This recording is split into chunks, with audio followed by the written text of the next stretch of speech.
Hello பசங்களா! இன்னைக்கு மேத்ஸ்ல நம்ம ஒரு புது சாப்டர் ஸ்டார்ட் பண்ண போறோம். Sequence and series.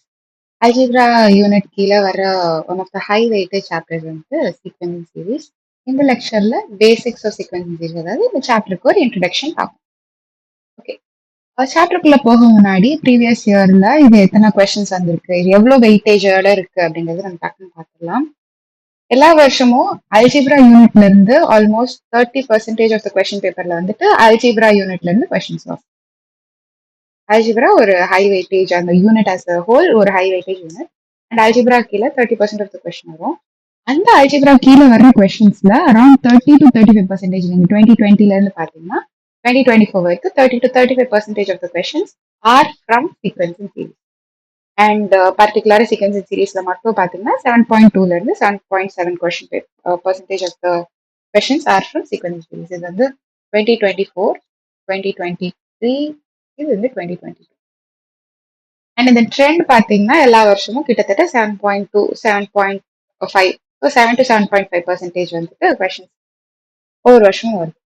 இந்த ட்ரெண்ட் வந்து சேமா தான் இருந்துட்டு இருக்கு. சிமிலர் ட்ரெண்ட் வந்து ஒரு வருஷமும் வருது. ஸோ 2025லயும் நம்ம இதே ட்ரெண்ட் ஃபாலோ ஆகும்னு எக்ஸ்பெக்ட் பண்ணலாம். ஸோ அகெயின் இது ஒரு ஹை வெயிட்டேஜ் சாப்டர் அண்ட் சிம்பிளும் கூட. சாப்டருக்குள்ள போகலாம். இந்த சாப்டர்ல நம்ம என்னெல்லாம் பார்ப்போம்? இந்த சாப்டர்ல ஒரு சீக்வென்ஸ்னா என்ன, ஒரு சீரீஸ்னா என்ன, ஒரு ப்ராக்ரஷன்னா என்ன. ப்ராக்ரஷன்ல இந்த இதுல நம்ம வந்துட்டு 3 டைப்ஸ் ஆஃப் ப்ராக்ரஷன் பார்ப்போம்: arithmetic, geometric and the harmonic progression இந்த சாப்டர்ல. அண்ட் சில ஸ்பெஷல் சீக்வென்சஸ், அந்த சீக்வென்சஸை எப்படி சால்வ் பண்றது, கொஸ்டின்ஸ் வந்துச்சுன்னா எப்படி டேக்கிள் பண்றது எல்லாம் பார்ப்போம். ஃபைனலா இந்த சாப்டரோட எண்ட்ல நம்ம ஜி மீன்ஸ் ப்ரீவியஸ் கொஸ்டின்ஸ் கொஞ்சம் சால்வ் பண்ணுவோம் and few advance questions as. So yeah, let's get start. First நம்ம பார்க்க போறது sequence. What is a sequence? A sequence is an ordered list of numbers where each number is called a term, is defined by a specific rule or pattern. ஏதாவது ஒரு rule R pattern வச்சு ஒரு sequence of numbers அப்படின்னு சொல்லுவோம்ல, ஒரு ஆர்டர்ல ஒரு set of numbers நம்ம என்ன சொல்லுவோம், சீக்வன்ஸ் சொல்லுவோம். அவங்க எக்ஸாம்பிள் கொடுத்துருக்காங்க பாருங்க, 2, 4, 6, 8 அப்படின்னு போயிட்டே இருக்கு. ஸோ இதை நம்ம வந்து ஈவன் நம்பர்ஸ்னு சொல்லுவோம். ஈவன் நம்பர்ஸ் அப்படிங்கிற ஒரு பேட்டர்ன் இருக்கு. அப்புறம் 3, 6, 9, 12, 18 இதுவும் ஒரு டைப் ஆஃப் இதுல வந்து 5 டேர்ம்ஸ் இருக்கு. இதுவும் ஒரு சீக்வன்ஸ் தான். இதுல இருக்கிற இது என்ன, சாரி 15 நடுவில் விட்டுட்டேன். சரி, ஓகே, எதை விட்டுருங்க.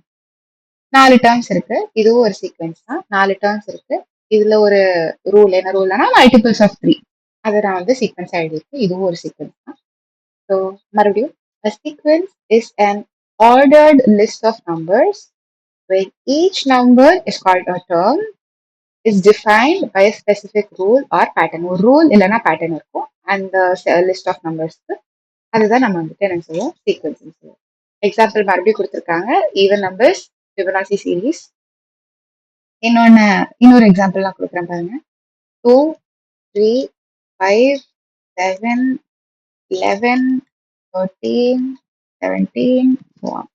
இது நீங்க நல்லா அப்சர்வ் பண்ணி பாத்தீங்கன்னா இது வந்து சீக்வன்ஸ் ஆஃப் பிரைம் நம்பர்ஸ். அந்த பிரைம் நம்பர்ஸ்ங்கிறது தான் இதுல இருக்கிற ரூல். இது வந்துட்டு இது வந்து சீக்வன்ஸ் ஆஃப் மல்டிபிள்ஸ் ஆஃப் 3.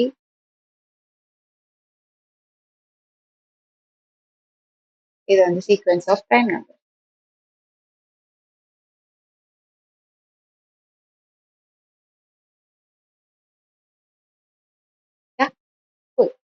இதெல்லாம் நம்ம வந்துட்டு என்ன சொல்லுவோம், சீக்வன்ஸ் சொல்லுவோம். இன்னொன்னு என்ன சொல்லியிருக்காங்க, a sequence can be finite, that is ends after a certain number of terms. அதாவது ஃபர்ஸ்ட் எக்ஸாம்பிள்ல பாத்தீங்கன்னா 4 டேர்ம் இருக்கு. இப்போ 4 டேர்ம்க்கு அப்புறம் அந்த சீக்வன்ஸ் முடிஞ்சிருச்சு. அந்த சீக்வன்ஸ்ல ஃபைனைட் நம்பர் ஆஃப் டேர்ம்ஸ் இருந்துச்சுன்னா அதை நம்ம என்னன்னு சொல்லுவோம், ஃபைனைட் சீக்வன்ஸ் சொல்லுவோம்.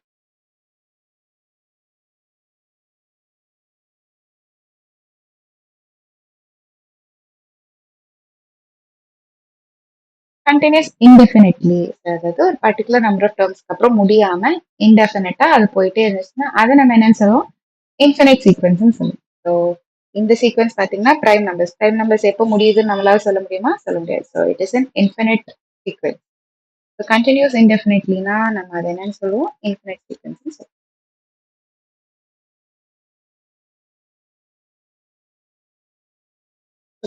இதுல இருந்து நம்ம என்ன கத்துக்கிட்டோம், டேர்ம் ஒரு சீக்வென்ஸ்ல இருக்கிற ஒவ்வொரு நம்பரையும் நம்ம என்னன்னு சொல்லுவோம், டேர்ம் அப்படின்னு சொல்லுவோம்.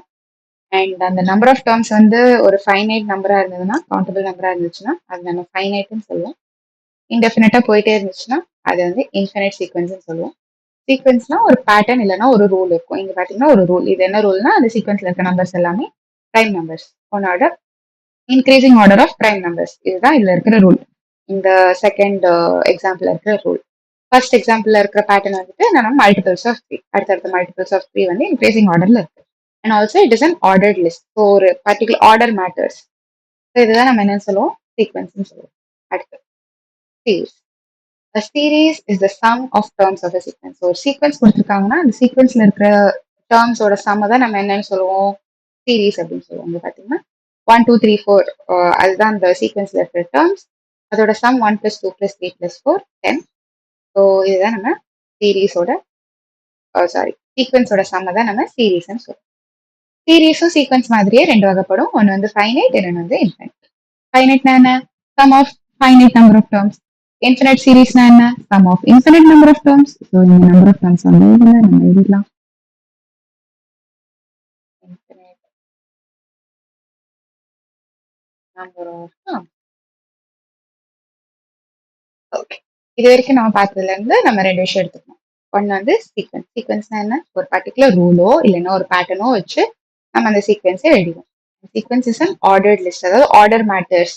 இதை மாத்திட்டு எல்லாமே சேம் சீக்வென்ஸ் என்னால சொல்ல முடியாது, வேற சீக்வென்ஸ். அது அந்த ஆர்டர் லிஸ்ட்டுக்கு என்ன மீனிங்னா 1, 2, 3, 4 ஒரு வகையான சீக்வென்ஸ், 4, 3, 2, 1 இன்னொரு வகையான சீக்வென்ஸ். ரெண்டுலயுமே டேர்ம்ஸ் எல்லாமே சேம் டேர்ம்ஸ் தான். 1, 2, 3, 4 அந்த 4 டேர்ம்ஸ் தான் இருக்கு. ஆனாலும் ஆர்டர்ட் லிஸ்ட்னா என்ன அர்த்தம்னா ஆர்டர் மேட்டர்ஸ். மேல ஒரு ஆர்டர் இருக்கு, கீழே ஒரு ஆர்டர் இருக்கு, அதனால ரெண்டுமே வேற வேற சீக்வென்ஸ். ஓகேவா. ஆல்சோ ஒரு பர்டிகுலர் ரூல் இல்லைன்னா ஒரு பேட்டர்ன் இருக்கணும். இங்க என்ன ரூல் கொடுத்துருக்கோம், பிரைம் நம்பர்ஸ். மேல என்ன ரூல் கொடுத்துருக்கோம், மல்டிபிள்ஸ் ஆஃப் த்ரீ. அந்த மாதிரி ஒரு ரூல் இல்லைன்னா பேட்டர்ன் இருக்கணும். அதுதான் நம்ம சீக்வென்ஸ். அந்த சீக்வென்ஸ்ல இருக்கிற டேர்ம்ஸோட சம்ம தான் நம்ம என்னன்னு சொல்லுவோம், சீரீஸ்ன்னு சொல்லுவோம். ரெண்டுமே ஃபைனைட் இன்ஃபைனைட் இருக்கு. நம்பர் ஆஃப் டேர்ம்ஸ் வந்து ஃபைனைட்டா இருந்துச்சுன்னா ஃபைனைட் சீக்வென்ஸ், சம் வந்துட்டு finite series. Number of terms இன்ஃபினைட்டா இருந்துச்சுன்னா இன்ஃபினைட் சீக்வென்ஸ், சம் வந்து இன்ஃபினைட் சீரீஸ். அடுத்து நம்ம போக போறதுதான் இந்த சாப்டரோட ராஜா, ஹீரோ அப்படின்னு நம்ம சொல்லலாம். இந்த சாப்டர்ல சுத்தி சுத்தி நம்ம வந்து ஸ்பெசிஃபிக்கா ப்ராக்ரஷன்ஸ் பத்தி தான் பார்க்கலாம். ஏன்? Look into the definition. A progression is a specific type of sequence where the terms follow a particular mathematical rule. முன்னாடி என்ன பார்த்தோம், ஒரு ரூல் அப்படின்னு சொல்லிட்டு.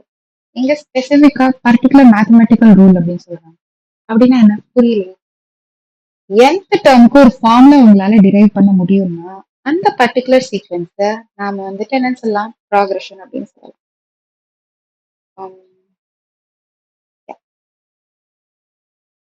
இது வந்து first term, second term, third term, fourth term, fifth term, இப்படி போயிட்டே இருக்கும். அதாவது சிக்ஸ்த் இப்போ கேத் டேர்முக்கு ஒரு ஃபார்ம்ல என்னால எழுத முடியும். இந்த மாதிரி என்னால ஒரு ஃபார்முலாவால அந்த கேத் டேர்மை ரெப்ரசென்ட் பண்ண முடியும்னா அதை நான் என்னன்னு சொல்லுவேன், ப்ராக்ரஷன் சொல்லுவேன். So again, progression is a specific type of sequence where the terms follow a particular mathematical rule. அதாவது கேத் டேர்முக்கு என்னால ஃபார்முலா எழுத முடியும். ப்ராக்ரஷன்ல முக்கியமா நம்ம 3 ப்ராக்ரஷன்ஸ் பத்தி நம்ம இந்த சாப்டர்ல பார்ப்போம். arithmetic progression, geometric progression and harmonic progression. arithmetic progression என்ன? Each term differs from the previous number by a constant. So இங்க கொடுத்திருக்க எக்ஸாம்பிள் நான் ஃபர்ஸ்ட் ஸ்டார்ட் பண்ணா 2, 5, 8, 11 and it goes on. It's the infinite sequence. இந்த sequence கொடுத்துருக்கோம். இந்த சீக்வென்ஸ்ல first term 2, second term 2ல இருந்து 3 மோர். So 5க்கும் 2க்கு நடுவில் இருக்க டிஃபரன்ஸ் 3. ஸோ 2 + 3 5. தேர்ட் டேர்ம் பார்த்தீங்கன்னா 5ல இருந்து 3 மோர். 5 + 3 8. ஃபோர்த் டேர்ம் பார்த்தீங்கன்னா 8ல இருந்து 3 மோர். ஸோ 8 + 3 11. எந்த ரெண்டு கண்டினியூஸ் கான்சிக்யூட்டிவ், அதாவது கான்சிக்யூட்டிவ் டேர்ம்ஸ் எடுத்துக்கிட்டாலும் அவங்களோட டிஃபரன்ஸ் கான்ஸ்டன்டா இருந்துச்சுன்னா அந்த பர்டிகுலர் சீக்வென்ஸை நம்ம அரித்மெட்டிக் ப்ராக்ரஷன் அப்படின்னு சொல்லுவோம். அண்ட் இந்த ஏன் இதை நம்ம பர்டிகுலரா ப்ராக்ரஷன் சொல்லணும்னா ஒரு மேத்தமெட்டிக்கல் ரூல் வச்சு நான் இதை டிஃபைன் பண்ணேன். அதாவது n டேர்ம்ஸ் இருக்குன்னா nth டேர்ம்னு அப்படி k டேர்ம்ஸ், ஓகே kth டேர்முக்கு என்ன ஃபார்முலா நான் எழுதுவேன். kth டேர்ம் இருக்கு, அந்த kth டேர்ம் எப்படி எனக்கு கிடைச்சிருக்கும், ஃபர்ஸ்ட் நம்பர்ல இருந்து இந்த கான்ஸ்டன்டா ஒரு டிஃபரன்ஸ் இருக்கு இல்லையா, அந்த கான்ஸ்டன்ட் டிஃபரன்ஸை k minus one times multiply பண்ணி ஆட் பண்ணா எனக்கு வந்து அந்த டேர்ம் கிடைக்கும். பாருங்க, இங்க அந்த k ஈக்குவல் டு 4ன்னு வச்சுக்கோங்க. ஸோ ஃபோர்த் டேர்ம் என்ன, ஒரு அரித்மெட்டிக் ப்ராக்ரஷன் கொடுத்துட்டு ஃபோர்த் டேர்ம் என்ன அப்படின்னு கேட்குறாங்கன்னா நான் என்ன பண்ணுவேன், எனக்கு ஃபர்ஸ்ட் டேர்ம் 2ன்னு தெரியும்னு வச்சுக்கோங்க. ஃபர்ஸ்ட் டேர்ம் 2, இந்த 2ஓட 3 வாட்டி 3 ஆட் பண்ணா எனக்கு ஃபோர்த் டேர்ம் கிடைச்சிருமா, அதாவது 4 மைனஸ் ஒன் டைம்ஸ் 3 நான் அந்த 2ஓட ஆட் பண்ணா எனக்கு கிடைச்சிருமா. இப்போ 4 மைனஸ் ஒன்னா 3 டைம்ஸ் நான் 3 ஆட் பண்ண போறேன். பிளஸ் 3 பிளஸ் 3 பிளஸ் 3 என்ன டேர்ம் 11 வரும். 9 பிளஸ் 2 11. ஸோ ஃபோர்த் டேர்ம் 11 கிடைச்சிருச்சா. ஸோ நான் இந்த காமன் டிஃபரன்ஸை k minus one term one times first டேர்மோட ஆட் பண்றப்போ எனக்கு kth டேர்ம் கிடைக்குது. இங்க பாருங்க, ஒரு வாட்டி ஃபர்ஸ்ட் 2 கிடைச்சிருச்சு, ஃபர்ஸ்ட் டேர்முக்கு 2 இருக்கு. ஒரு வாட்டி 3 ஆட் பண்ணா செகண்ட் டேர்ம் கிடைக்கும், இன்னொரு வாட்டி 3 ஆட் பண்ணா தேர்ட் டேர்ம் கிடைக்கும், இன்னொரு வாட்டி 3 ஆட் பண்ணா ஃபோர்த் டேர்ம் கிடைக்கும். So k minus one times நான் வந்து 3 ஆட் பண்ணியிருக்கேன், 4 மைனஸ் ஒன் டைம்ஸ் 3 ஆட் பண்ணியிருக்கேன் ஃபர்ஸ்ட் டேர்மோட ஃபோர்த் டேர்ம் கண்டுபிடிக்கிறேன். ஒரு ஒரு பர்டிகுலர் மேத்தமெட்டிக்கல் ஃபார்முலா எழுதிக்கலாமா, 2 பிளஸ் k minus 1 into 3 is equal to kth term. இந்த மாதிரி ஒரு பர்டிகுலர் மேத்தமெட்டிக்கல் ஃபார்முலா வச்சு என்னால kth term கண்டுபிடிக்க முடியும்னா இது ஒரு ப்ராக்ரஷன். அண்ட் இந்த மாதிரி எந்த ரெண்டு கான்சிக்யூட்டிவ் டேர்ம்ஸ் எடுத்தாலும் அவங்களோட டிஃபரன்ஸ் கான்ஸ்டன்டா இருந்துச்சுன்னா அது அரித்மெட்டிக் ப்ராக்ரஷன். ஓகே, அடுத்து நம்ம பார்க்க போறது அரித்மெட்டிக் ப்ராக்ரஷன்ல டிஃபரன்ஸ் இருந்துச்சு, ஜியோமெட்ரிக் ப்ராக்ரஷன்ல கான்ஸ்டன்ட் ரேஷியோ இருக்கும். ஸோ எந்த ரெண்டு ஃபர்ஸ்ட் டெஃபினேஷன் என்ன, each term is obtained by multiplying the previous term by a constant ratio. அதாவது எந்த ரெண்டு கண்டினியூஸ் கான்சிக்யூட்டிவ் டேர்ம்ஸ் எடுத்துக்கிட்டாலும், அதான் ரெண்டு கான்சிக்யூட்டிவ் டேர்ம்ஸ் எடுத்துக்கிட்டாலும் அவங்களோட ரேஷியோ கான்ஸ்டன்டா தான் இருக்கும். இந்த எக்ஸாம்பிள் பாருங்க, 3 6 12 24. நான் இதையும் வந்து ஃபைனைட்டா 4 டேர்ம்ஸ் அப்படின்னு எடுத்துக்கிறாங்க. எக்ஸாம்பிள்ல வந்து இன்ஃபினைட் இருக்கு, பட் நம்ம ஃபைனைட் சீக்வன்ஸ் எடுத்துக்கலாம். இந்த ஃபைனைட் சீக்வன்ஸ்ல நான் இந்த ஃபர்ஸ்ட் அண்ட் செகண்ட் டேர்ம் எடுத்துக்கிறேன். 6/3 ரேஷியோ வந்து 2. செகண்ட் அண்ட் தேர்ட் டேர்ம் எடுத்துக்கிறேன். 12/6 ரேஷியோ வந்து 2. தேர்ட் அண்ட் ஃபோர்த் டேர்ம் எடுத்துக்கிறேன். 24/12 ரேஷியோ வந்து 2. இந்த மாதிரி எந்த ரெண்டு கான்சிக்யூட்டிவ், அதாவது அடுத்தடுத்த ரெண்டு நம்பர் கான்சிக்யூட்டிவ் நம்பர்ஸோட ரேஷியோ எடுத்தாலும் எனக்கு என்ன வரணும், சேம் ரேஷியோ தான் வரணும். சேம் ரேஷியோ வரும் ஒரு ஜியோமெட்ரிக் ப்ராக்ரஷனுக்கு. இந்த மாதிரி கான்ஸ்டன்ட் ரேஷியோ கொடுக்கக்கூடிய ப்ராக்ரஷனை நம்ம என்ன சொல்லுவோம், ஜியோமெட்ரிக் ப்ராக்ரஷன் சொல்லுவோம். இப்போ இந்த ப்ராக்ரஷனுக்கு ஜெனரல் டேர்ம் எப்படி கண்டுபிடிப்பேன், அதாவது ஒரு கேத் டேர்ம் கேட்டிருக்காங்கன்னா இந்த கேத் டேர்ம்க்கு நான் எப்படி ஃபார்முலா எழுதுவேன். நல்லா யோசிச்சு பாத்தீங்கன்னா ஃபர்ஸ்ட் டேர்மோட இந்த கான்ஸ்டன்ட் ரேஷியோ இருக்கு இல்லையா, இந்த ரேஷியோவை k மைனஸ் ஒன் டைம்ஸ் நான் மல்டிப்ளை பண்றேன். ஸோ 2 இன்டூ இங்க ஃபோர்த் டேர்ம் நான் கண்டுபிடிக்கணும்னா 2 வந்து 3 வாட்டி மல்டிப்ளை பண்ணும், 4 மைனஸ் ஒன் டைம்ஸ் மல்டிப்ளை பண்றேன். 2 into 2 into 2 is equal to 24. 3 into 8 24. எனக்கு ஃபோர்த் டேர்ம் கிடைச்சிருச்சு. எப்படி நான் இதை வந்து 3 வாட்டி மல்டிப்ளை பண்ணணும்னு ஒரு கன்க்ளூஷன் பண்ணேன். ஃபர்ஸ்ட் டேர்முக்கு ஃபர்ஸ்ட் நம்பர் 3 எனக்கு தெரியும். செகண்ட் டேர்ம் வருதுக்கு நான் என்ன பண்ணுவேன், 3ஓட 2 மல்டிப்ளை பண்ண, ஒரு வாட்டி 2 மல்டிப்ளை பண்றேன். செகண்ட் டேர்முக்கு ஒரு வாட்டி 2 மல்டிப்ளை பண்றேன். தேர்ட் டேர்முக்கு இன்னொரு வாட்டி 2 மல்டிப்ளை பண்ணும், ஏற்கனவே 2 ஒரு வாட்டி மல்டிப்ளை பண்ணேன், இப்போ இன்னொரு வாட்டி மல்டிப்ளை பண்ணிருக்கேன். ஸோ 2 வாட்டி 2 மல்டிப்ளை பண்ணிருக்கேன் தேர்ட் டேர்முக்கு. ஃபோர்த் டேர்முக்கு நான் இன்னொரு வாட்டி மல்டிப்ளை பண்ணும், ஃபிஃப்த் டேர்முக்கு இன்னொரு வாட்டி மல்டிப்ளை பண்ணும். ஸோ nth டேர்ம் கண்டுபிடிக்கணும்னா n மைனஸ் ஒன் வாட்டி நான் k மல்டிப்ளை பண்ணணும், அதாவது அந்த காமன் ரேஷியோ மல்டிப்ளை பண்ணணும் இல்லையா. ஸோ இதோட kth டேர்முக்கு என்ன நான் ஜென்ரலா எழுதலாம்னா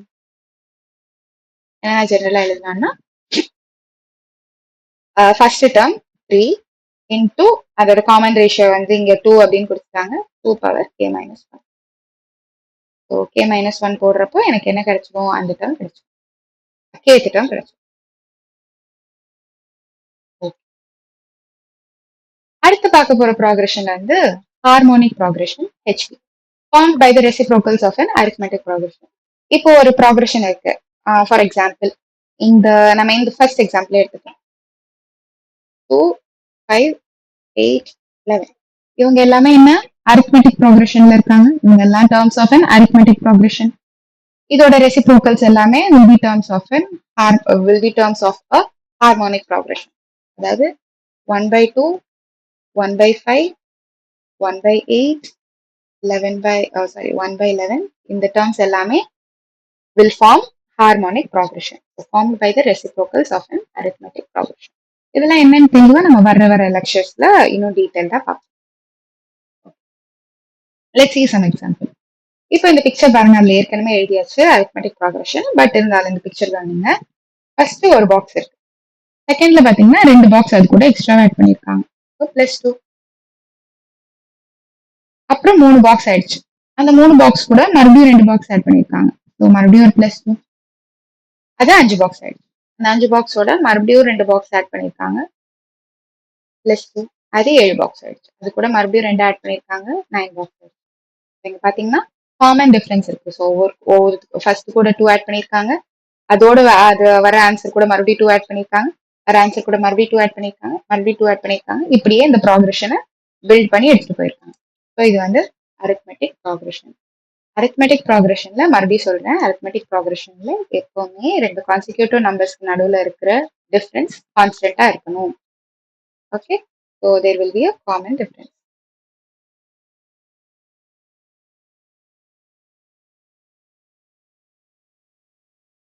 இதே ஜியாமெட்ரிக் ப்ராக்ரஷன்னா 2 கான்சிக்யூட்டிவ் டேர்ம்ஸ்க்கு நடுவுல இருக்க ரேஷியோ கான்ஸ்டன்டா இருக்கணும். அதனால அதுக்கு வந்து காமன் ரேஷியோ அப்படின்னு சொல்லுவாங்க. அடுத்தடுத்த லெக்சர்ல நம்ம இன்னும் டீடைல்டா ஜியாமெட்ரிக் ப்ராக்ரஷன்ல உள்ள ப்ராப்ளம்ஸ், அதுல என்ன மாதிரி கொஸ்டின்ஸ் வரும் அதெல்லாமே பார்ப்போம்.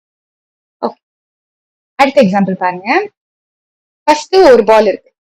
அதுக்கப்புறம் 2 பால் நான் அது கூட ஆட் பண்றேன். செகண்ட் டைம் நான் வர்றப்போ ஓகே இப்படி எடுத்துக்கலாம். ஃபர்ஸ்ட் நீங்க வந்து பாக்குறீங்க ஒரு பால் இருக்கு. செகண்ட் டே நீங்க வந்து பாக்குறப்போ 2 பால் கொடுத்துட்டு போறீங்க. தேர்ட் டே நீங்க வந்து பாக்குறப்போ 3 பால் கொடுத்துட்டு போறீங்க. ஃபோர்த் டே நீங்க வந்து பாக்குறப்போ 4 பால் கொடுக்குறீங்க. ஃபிஃப்த் டே 5 பால், சிக்ஸ்த் டே 6 பால் அப்படின்னு ஒவ்வொரு நாள் வர வர நீங்க எத்தனாவது நாள் வரீங்களோ அத்தனை பால்ஸ் எடுத்துட்டு வந்து குடிச்சிட்டு போறீங்க.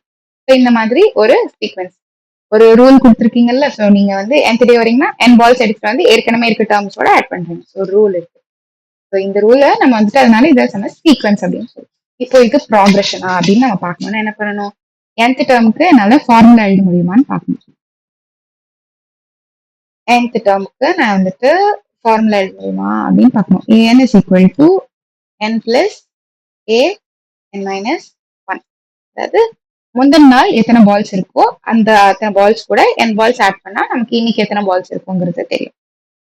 நீங்க நல்லா கவனிச்சு பாத்தீங்கன்னா ஃபர்ஸ்ட் 1 பால் இருக்கு. அடுத்து 1 plus 2 பால்ஸ் இருக்கு. அடுத்து 1 plus 2 plus 3 பால்ஸ் இருக்கு. அப்புறம் 1 plus 2 plus 3 plus 4 பால்ஸ் இருக்கு. ஸோ நல்லா கவனிச்சா இது வந்து sum of n natural numbers. nth term வந்து sum of n natural numbers. அதுக்கு ஒரு ஃபார்முலா இருக்கு, அது நம்ம வந்து வர லெக்சர்ல பார்ப்போம். ஸோ ஆக்சுவலா இதுக்கு ஒரு ஃபார்முலா எழுத முடியும். அதனால இது வந்து ஒரு progression. Okay, not arithmetic, not geometric, but it is a progression. And also not harmonic. இது ஒரு ப்ராக்ரஷன். மறுபடியும் ஒரு சின்ன summary. A sequence is just a list of terms, whereas a series involves their sum. A progression is a special kind of sequence with a defined mathematical pattern. அதாவது formula எழுத முடியும், ஒரு சீக்வன்ஸ்க்கு formula எழுத முடியும்னா அது நம்ம ப்ராக்ரஷன் அப்படின்னு சொல்லுவோம். ஃபார்முலா எழுத முடியும், மேத்தமெட்டிக்கல் ஃபார்முலா. இதுதான் கீவேர்ட், இதை வச்சு ஞாபகம் வச்சுக்கோங்க. ஓகே, ஸோ அவ்வளோதான் இந்த லெக்சருக்கு. வர லெக்சர்ஸ்ல டீடைல்டா geometric progression, arithmetic progression, harmonic progression பற்றிலாம் நம்ம பார்ப்போம். யா, until then, thank you, bye bye.